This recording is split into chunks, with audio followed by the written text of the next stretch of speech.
I was the biggest peach buyer for miles around. Yet Oak Creek Village was the one place I refused to buy from, even as their peaches were about to rot on the trees. No matter how hard Mère Maurice begged, I didn't budge, even if they paid me to take them all. I wouldn't take a single one, because I had been reborn, in my previous life, to help the village sell its unsold peach. I used every resource I had, and called in every favor. I even paid out of pocket. 75,000 francs. Only then did I sell every peach before it rotted. But on the day of the profit payout, the villagers held thick bundles of cash, grinning from ear to ear. I alone received an envelope with a single quarter inside. I thought there had been a mistake, so I hurried to ask Mère Maurice what was going on. He tapped ash from his cigarette, and explained with maddening calm, "That's right. After deducting the hospitality expenses, all that's left is a quarter." I almost laughed from sheer rage. We had clearly agreed all expenses would be covered by the village. I stood my ground with the facts, insisting on getting back the $250,000 that was rightfully mine, at Mère Maurice's barked order. The Oak Creek villagers surrounded me on all sides. "You're part of this village too. What's wrong with helping everyone sell a few peaches? $250,000. How many peaches would we have to sell to earn that back? Give him an inch, and he'll take a mile. So young, and already this greedy. Imagine what he'll become later." 3 days after I was driven out of the village, my mother, unable to pay for surgery, died in her hospital bed. I sobbed until I was utterly heartbroken, and coughed up blood. Then I realized I had returned to the day Mère Maurice came to my door. "Ethan, your father and I were close as brothers. I watched you grow up. For the sake of the community, please help everyone out. If the peaches still don't sell, they'll all rot on the trees. A whole year's work will be wasted." All right, Mère Maurice. I'll handle it." "Ethan, I knew you were going places. Kid, you were smart, even as a child. Good in school. Quick on your feet. Now you're thriving in the city. Even rubbing shoulders with big business owners. A mere £2 million of peaches should be nothing for you." Exactly. You're the pride of Oak Creek Village now. I've admired you since grade school. I mean it. But enough. Don't celebrate too soon. I can find a way to sell the peaches. But I have one condition." "What condition?" Name it. "As long as you can sell the peaches, we can discuss any terms. Before the peaches are loaded, the $200,000 fee must first be wired to my account." "Ethan Harper, what is that supposed to mean? You don't trust us? Demanding money before we even load the trucks? Who does business like that?" "Caleb, watch your mouth." "Your mouth. Ethan is one of us. He wouldn't cheat us. No problem, Ethan. We'll do it your way. I trust you. Words alone aren't proof. We need to sign a contract." "Oh, come on. What's the point of signing a contract? Your Uncle Walter can barely read. Besides, that feels awfully distant. As mayor of Oak Creek Village, my word is as good as gold. Would I ever stiff you? We're all neighbors here. What matters is trust." I looked at his face, all carefully arranged sincerity, and seemed to see my previous life again. Him tapping cigarette ash, calmly telling me only a quarter was left. My heart went cold as ice, but a slow smile rose on my face. "Fine. I trust you. You rarely come to the city. Sit for a while. I'll go buy some groceries. We'll have a simple meal here." "Oh, we couldn't impose like that." I said no more, picked up a shopping basket, and went out. Once downstairs, I stopped at once.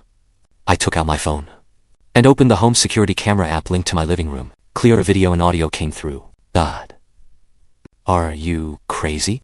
That's maybe Arshua. You'd pay him before we even see the peach money. What if he takes the money and runs? What the hell do you know?" I agreed to it, only to coax him into selling the peaches fast.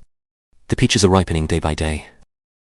If they rot in the fields, then Oak Creek Village this year will be left with nothing. Once the trucks arrive, the peaches will definitely sell. When the money hits our account, whether we pay him or not, when we pay him, and how much we pay, will all be up to us. Brilliant. Dad, you've thought this through. We give him nothing but an empty verbal promise. When we go back on it, what can he do? Ethan Harper's father has been dead for years. All he's got is that sickly invalid of a mother lying in the hospital. Once Hayes in Oak Creek Village. What can one man possibly do? Hayam biha. Ha, if he knows what's good for him, he'll shut up and accept it for selling the peaches. Maybe we'll toss him a few scraps to keep his mouth shut.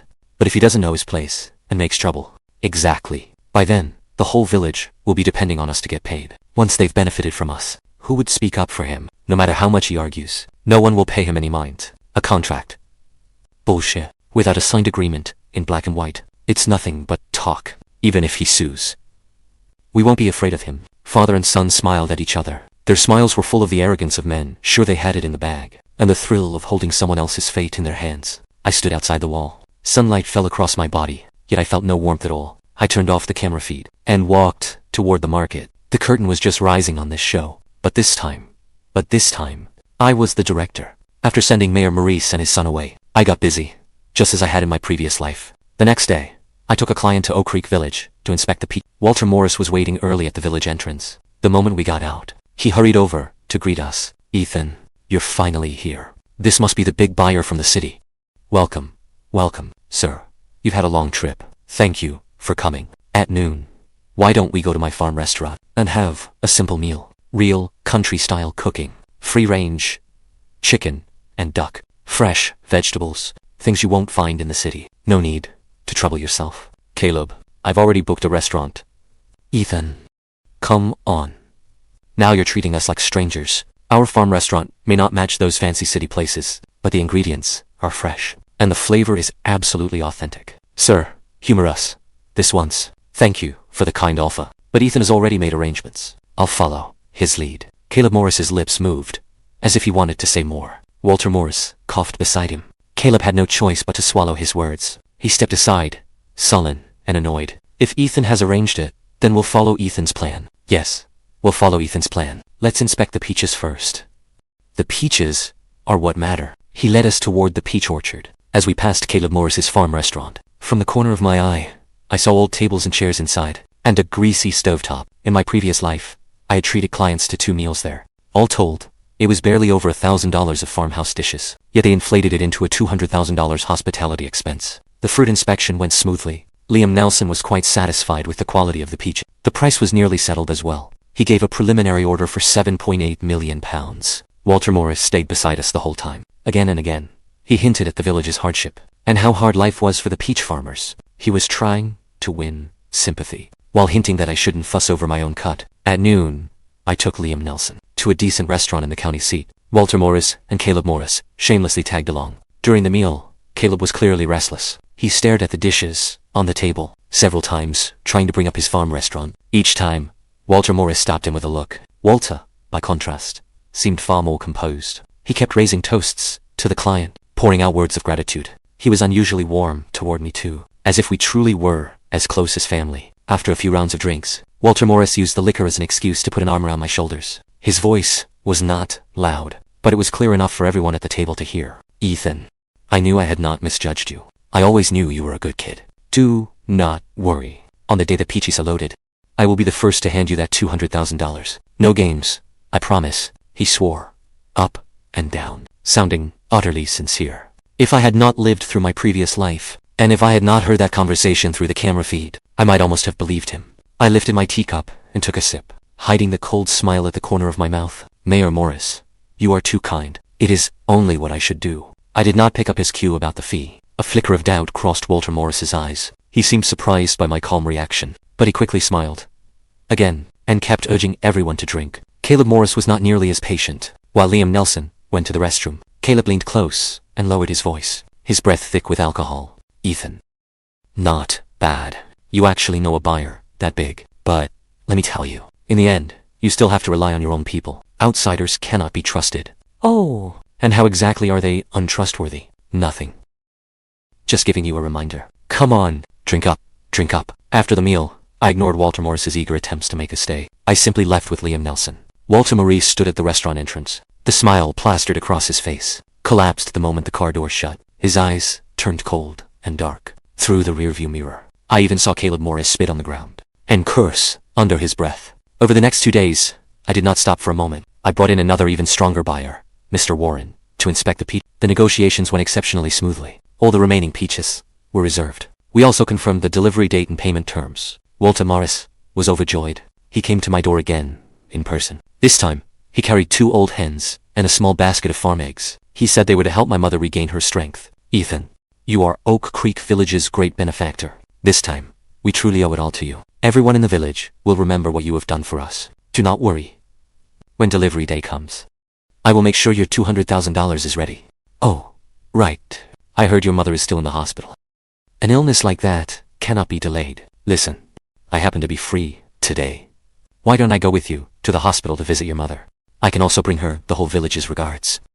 Looking at that hypocritical face of his, I sneered inwardly. In my previous life, I knelt on the ground and begged them bitterly. I did not even ask for the $200,000 fee. I only begged them to return the $50,000 I had fronted, so my mother would have the money for surgery. Back then, Walter Morris wore that same helpless look, as if there was nothing he could do. Meanwhile, Caleb Morris and several villagers surrounded me. Their words still cut into my heart like knives. Ethan Harper. Your mother's illness is a bottomless pit. No matter how much money you throw at it, it is all going down the drain. Exactly. She would be better off dead. Do not drag the rest of us down with you. Who even knows if you really fronted that $50,000? Maybe you are just desperate for money and trying to scam us. Those vicious slanders and curses, along with the sight of them, driving me out of the village like a beggar, remained painfully clear in my mind. It was their greed and cruelty that indirectly killed my mother. No need, Mayor Maurice. My mother has surgery next week. She needs quiet rest. She is not up for visitors, but I appreciate the thought. All right, then, after the surgery is done, I will go visit her. If your mother's medical bills are getting tight, just tell me. The village will do its best to find a way to help.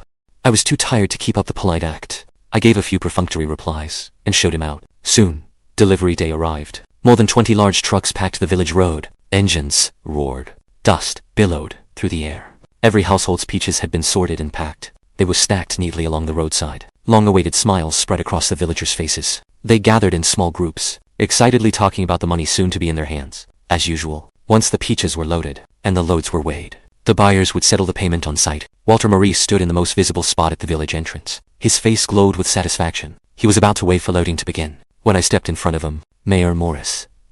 Where is my $200,000? My voice was not loud, but it was like dropping a stone into boiling oil. The surrounding clamor instantly quieted a little. The smile on Walter Morris's face froze. He rubbed his hands and put on his usual honest, folksy grin. Ethan, come on now. What is the rush? The village accountant went to the bank first thing this morning. The money is probably already. The money is already on its way. It will clear any minute now. Let us load the trucks first. Do not waste the buyer's time. No, we already agreed on this. We load only after the money hits my account. Ethan Harper. What is that supposed to mean? Are you picking a fight on purpose? The peaches have been picked. The trucks are already here, and you are blocking us from loading them. Can you afford the losses if this falls through? The surrounding villagers began to stir. A low buzz of talk rose through the crowd. The looks they gave me filled with resentment and anxiety. Ethan Harper, you cannot do this. Let us sell the peaches first. All right. Exactly. The money's not going anywhere. Until the $200,000 hits my account, no one loads a single truck. The drivers were happy for the break. One after another, they cut their engines. They hopped down and leaned against their doors. Some smoked. Some chatted. All of them watched the village farce with great interest. When Caleb Morris saw I would not give in, the anger he had been holding back finally burst loose. He pointed at my face and cursed me out. Ethan Harper, do not push your luck. You really think you are somebody now? You think the world revolves around you, Mayor Morris? You said the accountant is at the bank? Yes.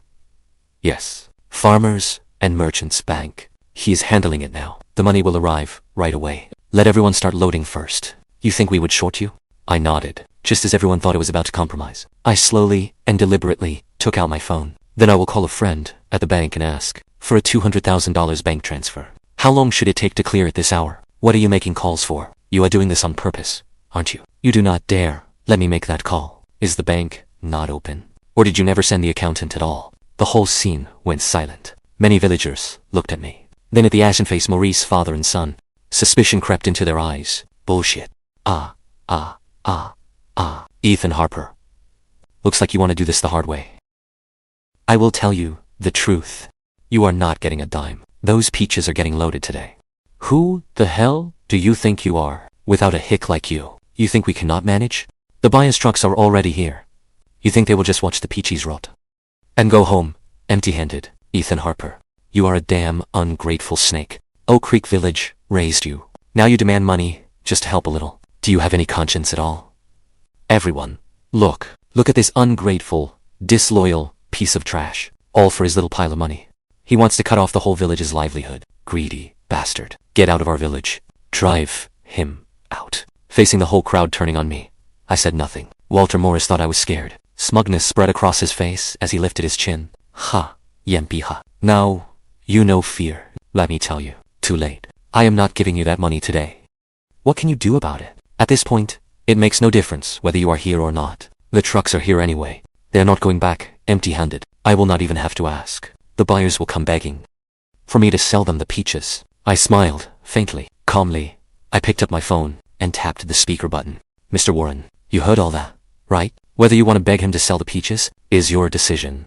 With Mayor Morris throwing his weight around like that, small operators like us would not dare beg. And we could not afford to. Since Oak Creek Village has so little regard for trust and goes back on its word, we can walk away from this deal. Peaches can be found anywhere. We will buy from another village instead. The moment he finished speaking, the call was cut off, cleanly. Only the beeping busy tone remained. Every trace of color drained from Walter Morris's face. That face, smug and sneering, just moments ago, was now as white as paper. It was as if all his strength had been sucked out of him. He staggered, almost losing his footing. Caleb Morris was stunned too. His mouth hung open, frozen in shock. The villagers around us first fell, deathly silent. Then panic and fury exploded through the crowd. The money that had seemed within reach was about to vanish. Their eyes all snapped toward Walter Morris and his son, Mayor Morris.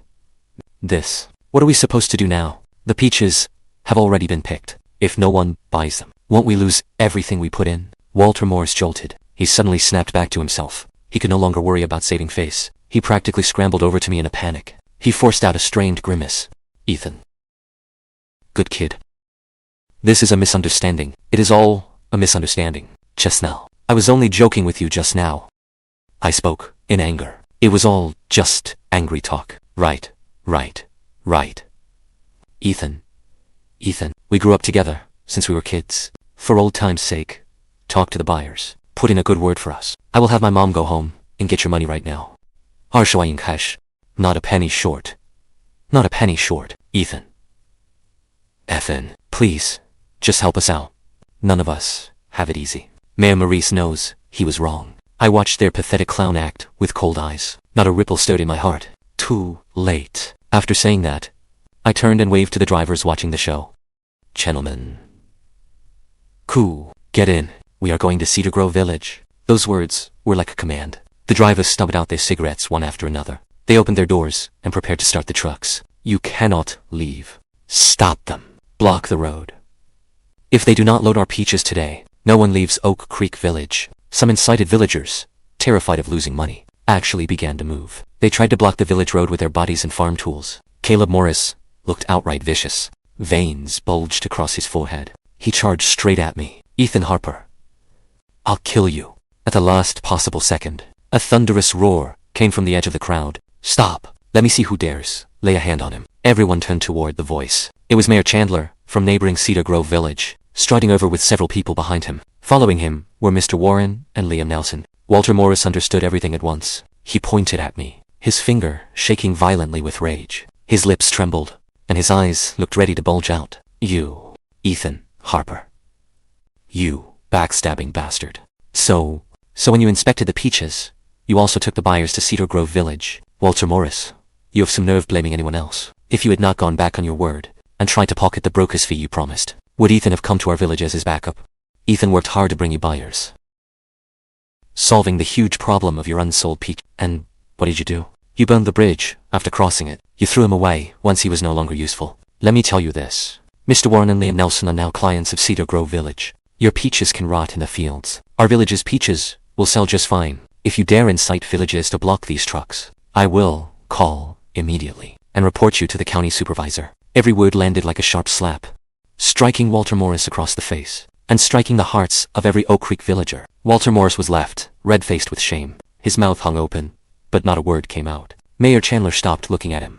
He turned and took a thick manila envelope from one of his people. Then he solemnly placed it in my hands. Ethan, as we agreed earlier, this is the $200,000 broker's fee you earned. Cedar Grove Village keeps its word. Nothing like certain people, always doing disgraceful things. This time, it was all thanks to you, brokering the deal. Our whole village is deeply grateful. The heavy stack of cash settled into my hands. That solid, undeniable weight stood against the quarter in that envelope from my previous life. In a painfully ironic contrast, I did not look at the ashen-faced Walter Morris or Caleb Morris, nor did I pay any attention to the Oak Creek villagers behind me. I only nodded to Maya Chandler, Mr. Warren, and Liam Nelson. Let's go. Walter Morris suddenly jumped onto a rock. He waved both arms and shouted, "Neighbors, we cannot stay silent anymore. If we do not sell the peaches now, they will all rot. Are we all supposed to be left with nothing?" At his provocation, the villagers tightened their grips on their hoes again. They firmly blocked the village road. The tension rose again. I calmly stepped forward and looked over the restless crowd. "Neighbors, I want to ask you one question. Walter Morris, what purchase price did he promise you?" $2 a pound. "Only $2. I smiled. Then I took a contract from my bag. But the price Mr. Warren and Liam Nelson offered was $3.50. That is $1.50 difference. Across 2 million pounds. That is $3 million. That money. It didn't all end up in the mayor's pocket, did it? Ethan Harper, stop talking nonsense. Whether I am talking nonsense or not, everyone can see for themselves from this official contract. And Liam Nelson and Mr. Warren can testify too. Also, I had someone look into it. For the past 5 years, Walter Morris has been manipulating the price gap every year, skimming money from everyone's peach sales. It was not as outrageous as this year, but it still made him a fortune. Do not listen to his nonsense. Ethan Harper is trying to turn everyone against each other. He hates me because I would not pay him. So he made up lies to ruin me. You are slandering me, you bastard. Do you have proof? I stayed perfectly calm. Then I pulled several more documents from my bag. In 2019, the market purchase price was $1.80. Yet, you reported $1.60 to the villagers. In 2020, the market price was $2. You reported $1.70. In 2021, the market price was $1.90. You reported $1.40. As for that oceanfront condo you secretly bought in Miami Beach, do you need me to say the complex name and unit number? It is in Golden Coast Condominiums. Caleb Morris looked as if someone had grabbed him by the throat. In an instant, he went silent. A lanky young villager suddenly stepped forward. He was one of the few in the village with a high school education. His voice shook. "Last year, I went to Miami Beach for work. I saw Caleb there. What Ethan said is probably true. No wonder. Last year, the mayor's wife suddenly bought a new car. She said she won it in a raffle. So it was all bought with our hard-earned money." Anger spread like wildfire. The villagers who had just been pointing knives and hoes at me all turned in the other direction. They surrounded the Maurice father and son on all sides. "Walter Morris, you had better explain yourself today. Pay us back. Give back our hard-earned money. No wonder you insisted on staying mayor and pushed for the whole village to sell peaches together. You just wanted to skim off the top." Walter Morris was shoved and jostled until he could barely stand. Caleb Morris tried to shield his father, but the crowd pushed him aside. No one knew who struck first. A fist smashed into Caleb Maurice's face. He screamed. Blood instantly poured from his nose. "Hit them. Beat these two rotten bastards to death. My kids' tuition money was stolen by them. My mother got sick last year, and we could not afford treatment. All because they forced the prices down." The scene completely spiraled out of control. Years of pent-up resentment erupted in that instant. The villagers' eyes went bloodshot. Fists and kicks fell like rain. Walter Morris crouched on the ground, clutching his head. His clothes were torn. Several bloody scratches appeared across his face. He shouted in a hoarse voice, "Stop hitting me. I will pay it back. I will give it all back to you." I paid no more attention to their farce. I got into the car with Mayor Chandler and the others. Mr. Warren patted me on the shoulder. His tone carried a trace of emotion. "Ethan, to be honest with you, when you insisted we also look at Cedar Grove villages, Peter, I thought it was unnecessary. Now I finally understand. That was a smart backup move. The first time I went to Oak Creek Village, I saw Walter Morris's shifty eyes, and his son looked arrogant and overbearing. I knew those two were not decent men. As it turns out, I was right. Ethan, do not worry. You did Cedar Grove Village a huge favor this time. If Walter Morris dares to cause you trouble after this, our whole village will stand against him. Thank you. All of you."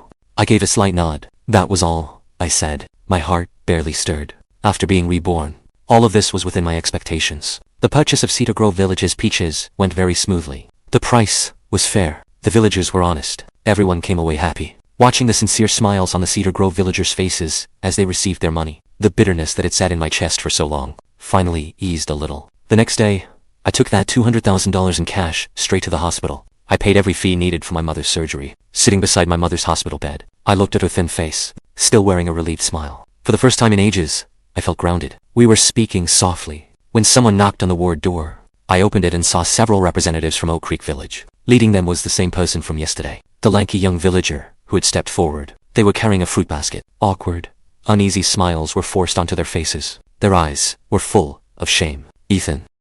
We came today to apologize. We were foolish before. We believed Walter Morris's lies. We misunderstood you. We said a lot of ugly things to you. We are sorry. Truly sorry. After you left yesterday, everyone was too furious to let it go. They beat that rotten father and son so badly they ended up in the hospital. We also went to the county offices overnight to file a complaint. We reported every filthy thing they had done. I sat in my chair, listening coldly. I did not say a word. Their remorse and self-praise sounded hollow and powerless to me. If they had not been out of options, they would never have worn these faces now. Seeing that I was unmoved, anxiety spread across their faces. At last, the lanky young villager revealed why they had really come. Ethan. We know we have no shame coming to beg you again, but the peaches have all been picked. If we do not sell them soon, they really will rot in our homes. That is the whole village's hope for the year. Please, for the sake of the community, help everyone, one more time. We are begging you. Yes. Ethan. Please, help us. The others quickly chimed in. A few were almost ready to kneel. I remained silent. Then one of them turned toward my mother in the hospital bed. It was as if he had found his last lifeline. He hurried forward a few steps. His voice shook with tears. Mrs. Harper, please put in a word for us. We know we were wrong, but our children need tuition money, and our elders need medicine. My mother sat propped against the headboard. She looked at me. Then at the villagers, their faces tight with panic. She gave a soft sigh. She was a perceptive woman. From the bits and pieces I had said, and from the scene before her, she had already guessed most of it. Neighbors, my son is grown now. He makes his own decisions. I am only a patient. It is not my place to speak. Their final hope was completely shattered. The village representatives turned ash. They froze where they stood, caught with no way out. I looked at them. Neighbors? When you surrounded me and called me a greedy bastard, when you told me to get out of the village, did you think about us being neighbors then? Walter Morris had been cheating you for years. Did you really never notice a thing? No. It just was not your problem yet. Or you were angry, but too afraid to speak. Now that the fire is at your own doorstep, and the loss is about to fall on your own heads, only then did you remember to come to me as a so-called neighbor. Every word I said made their heads sink lower. Their faces burned with shame. The way out. I already showed it to you. You were the ones who followed Walter Morris and cut it off. As for Oak Creek villages, whether they rot or get thrown away, they have nothing to do with me, Ethan Harper, anymore. Those few words landed like a final verdict. They struck them, speechless. They were overwhelmed with shame. The lanky young villager opened his mouth, still wanting to say something. In the end, no words came out. He only tugged the others along, and turned away in disgrace, leaving the hospital room. Their footsteps sounded especially heavy in the empty hallway. It is all over now. Yes, it is all over. My mother's surgery was a success. After she spent some time recovering under observation at the hospital, I took her home. I had just settled my mother into the car when my phone rang. It was Mayor Chandler calling. There was a note of satisfaction in his voice. Ethan. Good news. The sentences for Walter Morris and his son have come down. They were sentenced on multiple charges. Walter Morris got 7 years. Caleb Morris got 6. As for the money they embezzled, everything recoverable has been confiscated. The county issued a public notice about it. They are making an example of them. Their investments in the city, and that oceanfront condo in Miami Beach, have all been forfeited. I listened quietly. Inside, my heart was perfectly calm. This outcome had been expected. Justice always catches up. In the end, as for those peaches in Oak Creek Village, well, once they were picked, they would not keep. In the end, they had no choice. They could only sell them for a few cents a pound, and dump the whole lot on a juice factory. At best, they barely recovered a little fertilizer money. Me. I understand.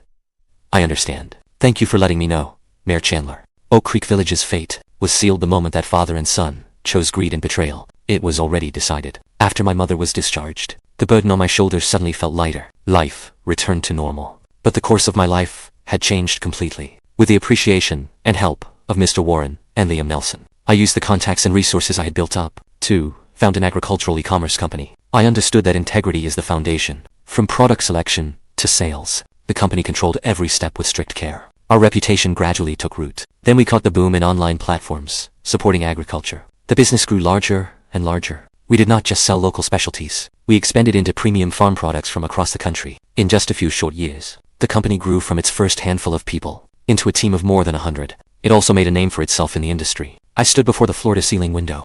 Ahead of me lay a bright future that belonged to me alone.